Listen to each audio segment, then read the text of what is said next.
মালয়েশিয়ার প্রধানমন্ত্রী আনোয়ার ইব্রাহিমের আমন্ত্রণে প্রধান উপদেষ্টা ড মোহাম্মদ ইউনূস গেল সোমবার কুয়ালালামপুরে যান।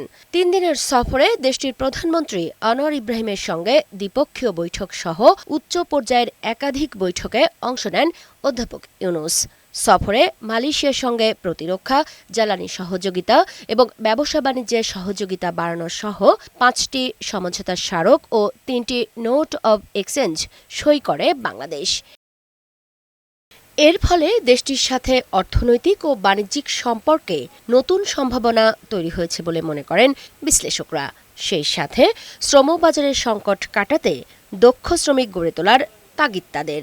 অর্থনৈতিক জায়গাতে মালয়েশিয়ার সাথে আমরা একটা গুরুত্বপূর্ণ নতুন জায়গাগুলিতে যাবার চিন্তা করছি, যেমন এফটি এর কথা বলা হচ্ছে, এনার্জি সিকিউরিটির ব্যাপারে মালয়েশিয়ার সাথে এলএনজি, ইনফ্রাস্ট্রাকচার, রিনিউয়েবল এনার্জি, প্রযুক্তি ট্রান্সফার, এগুলো কিন্তু আমি মনে করি নতুন জায়গা এবং এটা একটা নতুন সম্ভাবনা তৈরি করবে। মালয়েশিয়া এই এফটিএ বা মুক্ত বাণিজ্য চুক্তি নিয়ে পৃথিবীর বিভিন্ন দেশের সাথে তার যে অভিজ্ঞতা আছে সেগুলি আমাদের জন্য নেতিবাচক ভাবে সহায়ক হতে পারে বলে আমি মনে করছি।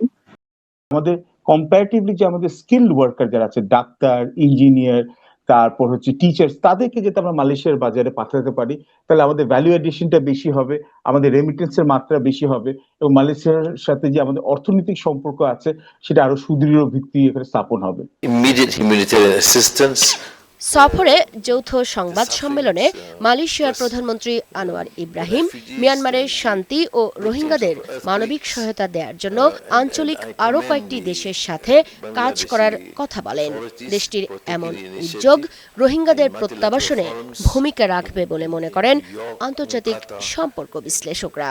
মালয়েশিয়া এই বিষয়ে উদ্যোগ নিলে সে উদ্যোগ কতটা কার্যকর হবে এটা একটু আমাদেরকে অপেক্ষা করতে হবে, কারণ এই মিয়ানমারের অভ্যন্তরীণ যে অবস্থা সেই জায়গায় এখনো রোহিঙ্গাদের প্রত্যাবর্তনের জন্য কোনো নতুন ইঙ্গিত তো আমার কাছে দৃশ্যমান হচ্ছে। আমি আশাবাদী, কিন্তু খুব দ্রুত ফলাফল কতটা আসবে সেটা আমি নিশ্চিত নই। মালয়েশিয়ার সঙ্গে দ্বিপাক্ষিক সম্পর্কের গভীরতা বাড়াতে অন্তর্বর্তীকালীন সরকারের প্রচেষ্টা ভবিষ্যতে রাজনৈতিক দলগুলোকেও অব্যাহত রাখার পরামর্শ তাদের।